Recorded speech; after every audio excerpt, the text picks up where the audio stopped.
Naam, hujambo mpenzi mtazamaji popote ulipo, karibu sana katika taarifa za upeo wa TV47. Tumekuandalia taarifa chungu nzima, lakini mwanzo tupate vidokezo.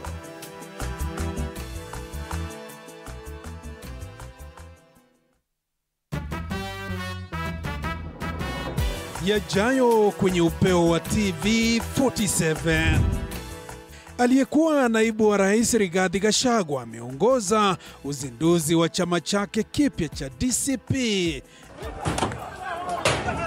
Lakini hafla hiyo ikavurugika baada ya watu wanaoshukiwa kuwa wauni kuvamia na kujaribu kuisambaratisha. Familia moja South B, Nairobi inaitaka serikali ingilie kati baada ya mpendo wao kutekwa nyara katika eneo la Ukasi, Kitui.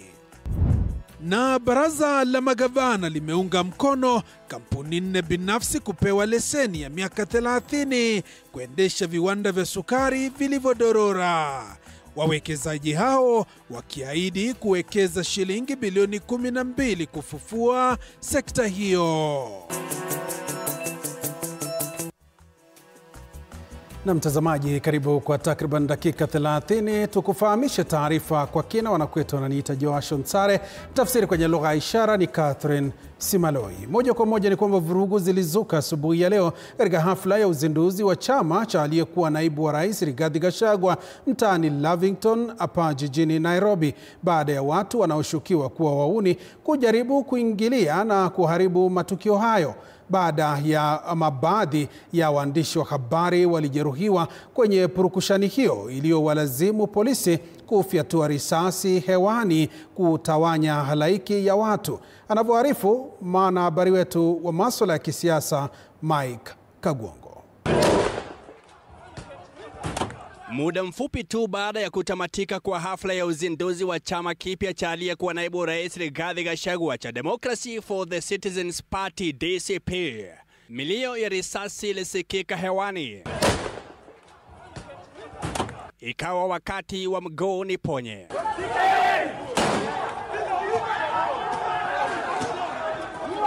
Muda wote huo uzinduzi wa chama ukiendelea, baadhi ya vijana walikuwa nje ya majengo ya ofisi kuu za chama hicho. Na punde tu hafla hiyo ilipotamatika, wakawa na azma ya kutafakari yaliyokuwa yakisheheni upande wa ndani.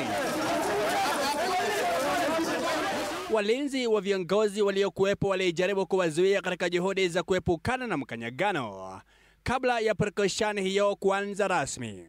Waliojipata matatani ni wakiwemo wanahabari wawili wa runinga za KTN na Kass TV walipovamiwa na wahuni waliohisi kuwa hawakutaka kunaswa na kamera za makachero hao. Hata hivyo, walinzi wa viongozi waliokuwa kwenye hafla hiyo waliingilia kati upesi na kuanza kufyatua risasi hewani kutawanya umati uliokuwa umekusanyika kushuhudia matukio hayo.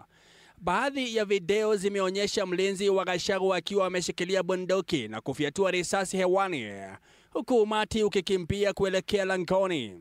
Naibu Rais Kithure Kindiki amekashifu purukushani hizo, akisema nchi yetu lazima itumie demokrasia na kukumbatia siasa zenye msingi wa masuala muhimu. Kwenye ujumbe wake, Kindiki amesema matusi, vurugu na matamshi ya migawanyiko kama njia ya kushughulikia tofauti za kisiasa hazina nafasi katika jamii yetu. Tuna deni kwa kizazi cha sasa na kijacho la taifa lililojengwa kwa amani, kuishi kwa amani na kuheshimiana hata wakati tunapotofautiana katika masuala ya sera. Wakati wa utayarishwaji wa ripoti hii, chama kipya cha Democracy for Citizens Party DCP hakikuwa kimetoa taarifa rasmi kuhusu matukio hayo. Mike Kagwongo, TV47, Nairobi.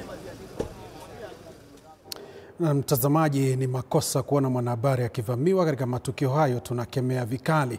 Tuangazie taarifa nyingine, ni kwamba baraza la magavana hivi leo limeungana na serikali katika kupigia upato binafsishaji wa viwanda vya sukari katika magharibi ya nchi. Hii ni licha ya pingamizi ambazo zimezidi kuteka anga, baadhi ya viongozi kutoka maeneo hayo wakipinga vikali wawekezaji wa kubinafsisha viwanda hivyo, kama anavyotuarifu mwanahabari wetu Quinto Wafula ambaye ametathmini swala hili kwa kina. Honorable CS, Excellency Governors. Ni katika kikao kilichowaleta pamoja mawaziri 47 wa kilimo kutoka kaunti zote nchini, wa 48 ikiwa Waziri Mutahi Kagwe pamoja na baraza la magavana, mwenyekiti wa kilimo katika baraza la magavana, ambapo lengo lilikuwa kuangazia mbinu za kuboresha sekta ya kilimo nchini. Kenya wants to be in a position where we have enough food in the country. We are reducing the food that we are importing, and we are increasing the food that we are exporting. Mwenyekiti wa baraza la magavana Ahmed Abdullahi amepigia upato mipango ambayo serikali inaweka ya kuboresha kilimo na pakubwa sekta ya miwa, akitaja kwa ubinafsishaji ndio suluhisho kwa hasara ambazo wakulima wamekuwa wakipata, na pia kutobebea kwa viwanda ambavyo kwa muda mrefu vimekuwa vikiendeshwa na serikali, kauli iliyoungwa mkono na Waziri Kagwe. We have appreciated that private management of those sugar companies is what will turn them around and bring in efficiency. Why block government from doing it? 12.9 billion from the private investors. This is money that you and I would have to cough out of our pockets to make those things revive. And you don't have the money. Kauli hii ikiungwa mkono na gavana wa Bungoma, ambaye eneo lake la Bungoma ndiko ambako wakulima wa miwa wamekuwa wakiandamana kupinga ubinafsishaji wa kiwanda cha Nzoia kwa mwekezaji ambaye wanadai hastahili jukumu hilo. Gavana Lusaka akiwarai wanasiasa kukoma kuingiza uchochezi katika swala hilo. Propaganda runs faster than the truth. So when the truth is still wearing socks, propaganda has already gone ahead. Yeah. So this is what is happening. But instead of us paying every year, pumping money into those companies, we know we are guaranteed a certain amount of money that will come to us. Wawekezaji sasa wanatarajiwa kuwekeza zaidi ya bilioni 12 katika viwanda hivyo, ikiwemo kampuni ya West Kenya itakayoendesha Nzoia Sugar, Kibos Sugar ichukue usukani wa Chemelil Sugar, West Valley Sugar ikichukua Muhoroni Sugar, nayo Busia Sugar ikimiliki Sony Sugar. This thing is like Quinto just listening. Wafula, TV47, kaunti ya Mombasa. Kwingineko, mwendesha bodaboda Amos Barasa Kasili ambaye ni mshukiwa wa 12 katika mauaji ya mbunge wa Kasipul Charles Ong'ondo Were amefikishwa mahakamani Alhamisi mchana. Katika uamuzi wa mahakama, Amos atazuiliwa kwa siku 20 zaidi ili kuwezesha makachero kufanya uchunguzi zaidi katika mauaji ya mbunge huyo wa Were ambaye hivi sasa ni marehemu. Nisaidiwa na kiza baridi huko Jibarida na mzee kifua kule wangu. Hiyo jacket ni nakaa joto. Kala kwa simiti wana nakinyika huko sina hata socks yani. Wanaomba socks. Naona tunasemekana hiyo. Walikataa hapo msilalia hapo kuna walipatiwa analia hapo. Kwenye taarifa nyingine, katika juhudi za kudhibiti uhalifu wa kifedha nchini, serikali iko katika awamu ya mwisho kufanya marekebisho katika sheria ya PBO mwaka 2023 ili kulainisha sekta ya mashirika yasiyo ya kiserikali kama ilivyoratibiwa katika sheria. Mwanahabari wetu Elizabeth Atieno na uketo wa taarifa hii.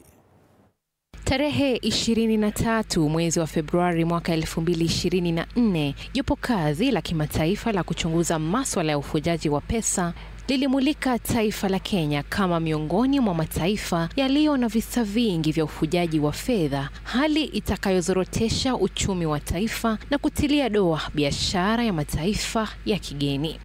So Kenya, we were placed on the K list. And if you do not put the regulations proper, then that body will put you on the blacklist. Taifa la Kenya lilimulikwa kwa kukosa mikakati dhabiti ya sheria ili kuchukua hatua dhidi ya wanaopatikana wakifuja fedha na kutoidhinishwa kwa baadhi ya mashirika yasiyo ya serikali ambayo yanatumika kutekeleza baadhi ya uhalifu wa kifedha. There are some deficiencies in Kenyan law and other related sectors that actually make our jurisdiction attractive for ML and TF. Ulaghai na biashara ya dawa za kulevya zimesemekana kuwa miongoni mwa biashara hatari zaidi nchini, ila pesa zinazozolewa na vitengo vya kukabiliana na ufisadi kutokana na biashara hizo ni za kiasi kidogo mno. You want to hide the proceeds and disguise it and put it within the formal financial sector for it now to look like proper proceeds.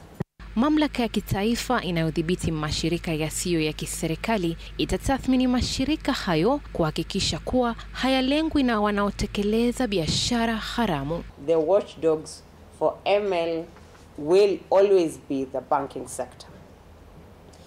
And the watchdogs for terrorism financing will always be the law enforcement. And the role for the authority will actually be to oversight and to monitor, but not to police the sector for illicit financial flows. Kuwashirikisha washikadau, uhuru wa mahakama na kulainisha sheria dhidi ya biashara haramu imesemekana kuwa baadhi ya hatua zitakazosaidia kudhibiti hali hii. What we are saying to the sector is, do not be very quick to accept monies from any source which you do not know. Mamlaka ya kitaifa inayodhibiti mashirika yasiyo ya serikali sasa inapania kuanza zoezi la kushirikisha umma kati ya mwezi wa Juni na Julai mwaka huu ili kupata maoni ya Wakenya kuhusu mswada wa PBO wa mwaka 2013. Elizabeth Atieno, TV47, Nairobi. Kwingineko, serikali imejitolea kukarabati upya barabara ya Nakuru Molo kwa lengo la kupunguza ajali kando ya barabara hiyo. Hii ni pamoja na ujumuishaji wa barabara kuu ya Rironi Mau Summit Highway unaotarajiwa kuanza Julai mwaka huu ili kuimarisha usalama wa wasafiri na kurahisisha usafirishaji wa watu na bidhaa kutoka Bonde la Ufa, mikoa ya ama maeneo ya Magharibi na Nyanza. Chichi Josephine na ukamilifu wa taarifa hii. Kumaanisha kwamba serikali imejitolea kutuma wahandisi kutoka Wizara ya Barabara na Uchukuzi kufanya tathmini ya haraka na kurekebisha daraja la Aremi Cheponde na kuhakikisha usalama wa watumiaji wote wa barabara hiyo. Wakiongozwa na Deputy President of the Republic of Kenya. Akihudhuria misa ya wafu ya watu 12 waliopoteza maisha katika ajali mbaya Alhamisi iliyotokea kwenye daraja la Amco kando ya barabara ya Njoro kuelekea Molo, Naibu wa Rais Kithure Kindiki alisema serikali imetenga fedha kwa ajili ya ujenzi na usanifu upya wa barabara hiyo ili kupunguza ajali za barabarani. Juma lijalo, engineers wetu kutoka serikali kuu Nairobi wataenda hapo Amco, watufanyie assessment, waanze kuchora designs ili turekebishe hiyo mahali. Wakati huo serikali ya Kenya imepata ufadhili kupitia ushirikiano wa umma na binafsi ili kujenga barabara kuu ya Rironi kuelekea Mau Summit. Sasa kutoka tarehe 1 Julai kuendelea tutaanza ujenzi, upanuzi wa barabara kuu ambayo inaunganisha Rironi pale Limuru mpaka Mau Summit, iwe dual carriageway. Miongoni mwa viongozi waliohudhuria misa hiyo ni pamoja na gavana wa Nakuru Susan Kihika, wakilishi wa wanawake wa kaunti ya Nakuru Liza Chelule, mbunge wa Molo Kuria Kimani na wakilishi wadi na viongozi wengine mashinani. Kijana wetu pumzike kwa amani. Chichi Josephine, TV47, Nakuru. Na mwili unaofuata. Namshukran Chichi Josephine kwa taarifa hiyo. Aliyekuwa naibu wa rais Rigathi Gachagua hatimaye ametangaza hadharani chama chake kipya katika makao yake makuu hapa Nairobi. Kulingana na Gachagua, chama hicho Democracy for Citizens Party DCP kitawapa Wakenya mwamko mpya kwa kusikiliza maono yao kutokana na kile alidai ni ahadi za uongo, huku akiongeza kuwa mwaka 2027 utakuwa funzo kwa Rais William Ruto. Apollo Kamau na mengi zaidi. DCP. Aliyekuwa naibu rais Rigathi Gachagua aliongoza wanachama wa chama chake kipya cha Democracy for Citizens Party DCP, washirika na wafuasi wake kukaribisha mwamko mpya wa kisiasa katika makao makuu ya chama hicho, mtaa wa Lavington hapa Nairobi. Ni mwamko mpya. Gachagua akisema chama hicho ambacho kina sura ya kitaifa na ambacho mizizi yake ni Mlima Kenya ni kuwapa Wakenya nafasi ya kusikilizwa katika uongozi wa nchi, huku akimweka Rais William Ruto kwenye darubini. As you all know, I'm a truthful man and an honest man. I keep my word and my promises. I detest lies, and that is why I disagreed with the liar number one. Our message is clear.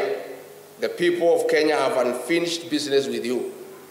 We have a date with you in August 2027. Chama hicho ambacho nembo yake ni mkono na sikio na kauli mbiu ikiwa ni sikiza wa Kenya kitaongozwa na Gachagua kama kiongozi.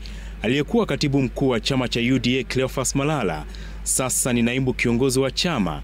David Mingati atahudumu kama mwenyekiti na Hezron Obaga akiteuliwa kama katibu mkuu. Kenyans have told us that they want to actively participate in the leadership and governance of their country. Kenyans have boldly told us that they have solutions to the problems we face today.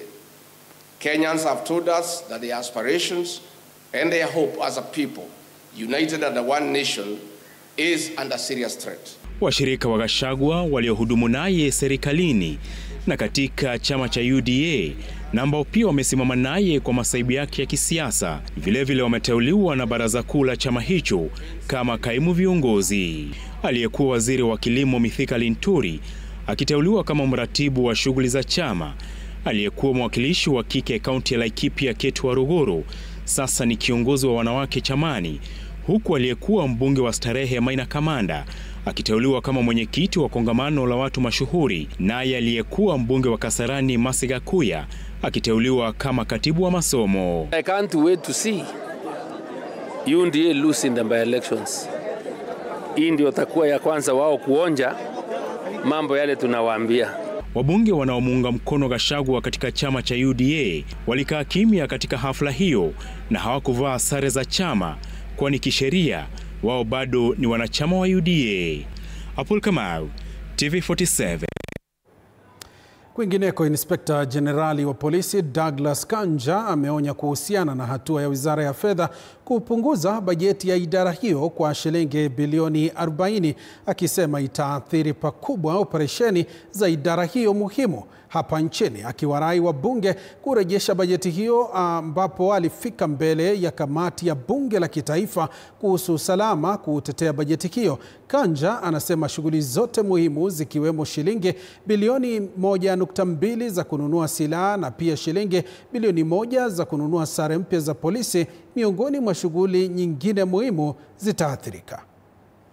Of 942. The National Police Headquarters, our pending bills is 5.5, and pending bills paid is 3.8 and 1.6. Chair, to note also, and honorable members, the bulk of the National Police Headquarters pending bill is related to insurance for the group life and the medical insurance. So cumulatively, pending bills is 9.1 billion, we've paid 9.5, and we have a deficit of 3.4 as explained. In terms of, 30, any pertinent issues affecting NPS in attainment of its performance target, Honorable Chair and members, NPS Service appreciate the increased allocation on a number of areas. However, most of the NPS priority areas remain critically underfunded by the tune of 29.8 billion and 11.1 billion recurrent in terms of recurrent and development votes respectively. A summary of the key underfunded areas is shown on the next slide. Therefore, we require adequate funds to cater for the procurement of specialized forensic equipment and systems for new forensic lab sections such as the evidence management unit, biology and chemistry, and as well replace the old and obsolete forensic equipment for document examination section and imaging and the acoustic unit. Is allowances for the officers who are deployed there. In terms of reimbursements, we are getting these allowances every month, and we are able to pay the officers every month. The other component is just the flight at the end of the mission, which again is also reimbursed once we incur the expenditure. I want to confirm that the mission is fully funded by the United Nations Trust Fund. Only that it's put in the budget because it's a requirement of the PFM Act that any money received by government becomes public funds. And as a result of that, it must be appropriated by the National Assembly. Na sasa mtazamaji, tuzamie makala ambayo tumekuandalia. Kawangware ni moja ya mitaa yenye wakazi wengi jijini Nairobi, lakini sasa hasira inazidi kuongezeka huku taka za kutupwa kiholela zikiziba nyumba, shule, makanisa na maisha ya watu. Mrundiko wa taka na maji taka yanayovuja na kutoa harufu mbaya ni dhahiri. Mwanahabari wetu Gilbert Rono alifika katika eneo hili lenye taka kuzungumza na wakazi waliosaulika na asasi husika. Mrundiko wa taka eneo hilo ukigeuka sasa kuwa mlima wa ghadhabu. Nyuma ya mitaa yenye msongamano wa watu na pilka za Kawangware, harufu kali ya uvundo inawaathiri wakazi na wageni kutoka maeneo mengine waliobanwa ikiwabidi kushikilia mapua au kuvaa barakoa ambazo zimesaulika tangu kupungua kwa maambukizi ya virusi vya korona. Yani, hapa ni kushikilia pua bila kuachilia. Harufu hii kali inaamsha hisia kunusa inatanda katika vitongoji vya ndani vya Kawangware. Hapa, mrundiko wa taka si tu doa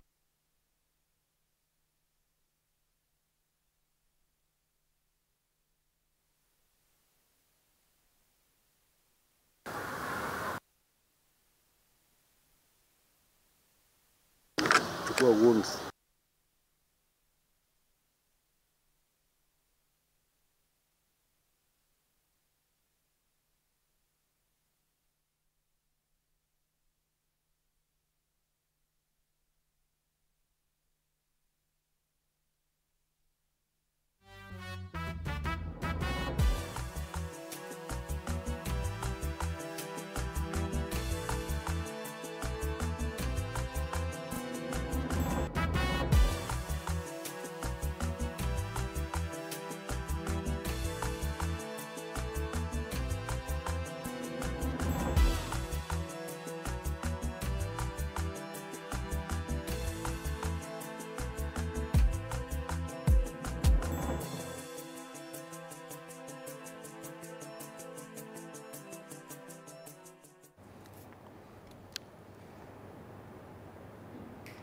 Na mtazamaji, tuyeradhi kwa mushkili wa sauti ya taarifa hiyo. Shule hewa zafungiwa mlango mwamko mpya na unaoshuhudiwa katika sekta ya elimu, huku serikali ikijiandaa kuzindua mfumo mpya wa kiteknolojia wa usimamizi na uratibu wa shughuli za elimu. Mfumo huo utakaojulikana kama KEMIS utachukua nafasi ya mfumo wa sasa wa NEMIS ambao umekuwa umeshuhudiwa changamoto chungu nzima kwa kushindwa kuwiana na mahitaji ya sekta ya elimu. Mfumo wa KEMIS pia unalenga kuziba mianya ya wizi na udanganyifu inayotokea wakati wa mgao ya fedha kwa shule kwa kuzuia usajili wa shule hewa na ongezeko la idadi kubwa ya wanafunzi. Mwandishi wetu Andrin Kilemi ameandaa taarifa hii, hebu tuisikilize. Na mtazamaji, taarifa hii utakuwa unaipata katika muda usiokuwa mrefu. Endelea kutazama TV47 na kufuatilia taarifa chungu nzima ili uzidi kumakinika, ili tuzidi kuona namna ambavyo unaweza kupata taarifa hizo kwa njia ambayo ni mufti zaidi, ili uzidi kumakinika. Mtazamaji, tunaendelea kukupasha taarifa chungu nzima hapa, na tutakuwa tunakupasha taarifa hiyo yake Andrin Kilemi. Wingu la udanganyifu limeigubika sekta ya elimu kwa miaka mingi. Hali hii ikishuhudia shule feki zikisajiliwa, idadi ya wanafunzi ikiongezwa kwa njia ya udanganyifu na fedha za walipo ushuru zikitiririka mifukoni mwa wachache waliojua kucheza na takwimu. Lakini sasa upepo wa mageuzi unapuliza kwa kasi. Mfumo mpya wa kidijitali KEMIS ambao utachukua nafasi ya mfumo wa sasa NEMIS unatarajiwa kuweka kikomo kwa kila ujanja uliozoeleka. Why are we having problems, for example, on the number of students across board? The solution is going to be KEMIS. And this system will cover the entire education system, from from ECD, or rather basic education, TVETs, higher education, up to research. And you can be able to track a learner right from the beginning to the end. Katibu katika Wizara ya Elimu Julius Bitok amesema awamu ya majaribio ya mfumo huo mpya wa kidijitali itaanza katika kaunti zilizoteuliwa kuanzia tarehe 1 Julai kabla ya zoezi la usajili wa kitaifa litakalozinduliwa rasmi tarehe 15 Julai. NEMIS will continue on transitional basis for the next 1 year because we are going to run both systems for one year. We are picking a already developed system and we are trying to domesticate it so that it can fit our needs as Kenya. KEMIS pia inatarajiwa kuboresha usalama wa data, kuunganisha data kwa wakati halisi, kuondoa kurudiwa kwa taarifa na kurahisisha ufuatiliaji wa maendeleo ya wanafunzi katika ngazi zote za elimu kwa kutumia maisha namba. And we have agreed that they are going to supply all the learners with a unique personal identifier called maisha number. All learners will get that number and that will be the primary number that is needed to join KEMIS. Hata hivyo, maswali yameanza kuibuka miongoni mwa wadau wa elimu na haswa wazazi kuhusu kile hasa kitakachokuwa tofauti katika mfumo huu mpya. Wengi wanataka uhakikisho kwamba haya si mabadiliko ya jina tu, bali ni mageuzi ya kweli yatakayoangazia changamoto sugu zilizopo katika mfumo wa sasa. Andrin Kilemi, TV 47.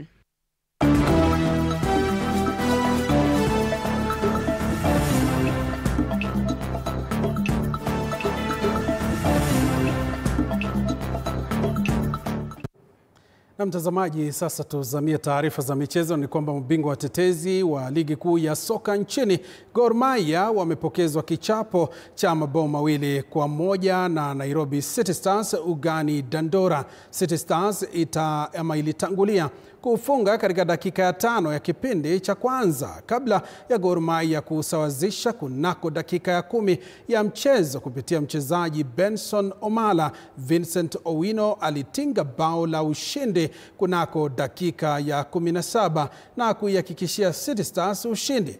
Kwingineko, Kariobangi Sharks imeilanza KCB bao 1-0 katika uwanja wa Dandora. Kwa sasa Police FC imo kileleni mwa jedwali ya ligi na alama 58 mbele ya Tusk FC. Tuna analyze ama vile wanacheza ma opponent, unajua weakness yao, wanacheza na 3 at the back, ule mmoja anakanyaga juu anajisawa na kwa 2 at the back.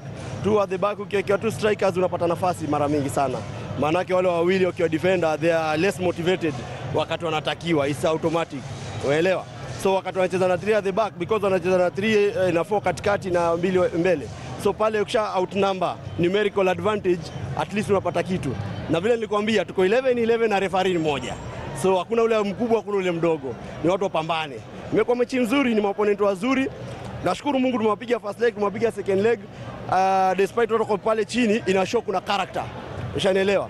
Kuna character kwa pale chini maanisha ati kuna ati wewe una deserve kwa pale. Ni bahati mbaya tu. Vijana unaona wanainuka. Sasa hivi piga mbili zikifuatana, inshallah Mungu akisaidia hizo zingine tukiendelea. Safari bado tunayo hapo kidogo. Lazima tukae chini tuangalie. Maana mimi sifurahi kabisa sasa. Sasa imenifika mwisho. Zingine ukiangalia Humphrey Aroko fursa moja akafunga. Ni quality, saa zingine ya define game. Nafikiria ana quality. Kwingineko, waziri wa michezo Salim Mvurya mapema leo alikagua uga wa Raila Odinga katika kaunti ya Homa Bay. Uga huo unaendelea kukarabatiwa na unatarajiwa kukamilika kabla ya wiki ijayo na utakuwa na viti 12,000. Hii ni mojawapo ya mikakati ambayo Wizara ya Michezo imeweka ili kuhakikisha kuwa wameimarisha na kukuza talanta mbalimbali kote nchini. this stadium we will do tartan track, you know, so that we can have athletes. We will do other auxiliary facilities. We've already asked our teams to make an assessment, including the grass you see here. If we find that it is not as per our standards, we will replace with Bermuda to ensure that this field, you know, can acquire the status that we would wish to have. This stadium has completely changed. It's a 12,000 seater capacity stadium that originally the bulk of the initial works was done by the county government. I am satisfied with the progress of work that has gone on in preparations for the celebrations, and I'd like to thank very much the national team, the national committee chaired by Dr. Omolo, the CS for Sports, CS Mvuria. He's been here on several occasions to check on the progress of the stadium. Na mtazamaji, kufikia hapo ndipo nahitimisha taarifa hizi za upeo wa TV47. Shukran sana kwa kuwa mtazamaji mwema, na shukran kwa kufuatilia TV47, stesheni ambayo imekuwa kwa kasi zaidi kukufahamisha, kukuelimisha na vile vile kukuburudisha. Hivi sasa taarifa zaidi utakuwa unazipata mwendo wa saa 3 kwa lugha ya Kimombo. Wanakwetu wananiita Joashon Sare, mtafsiri kwenye lugha ya ishara amekuwa Catherine Simaloi. Usiku mwema.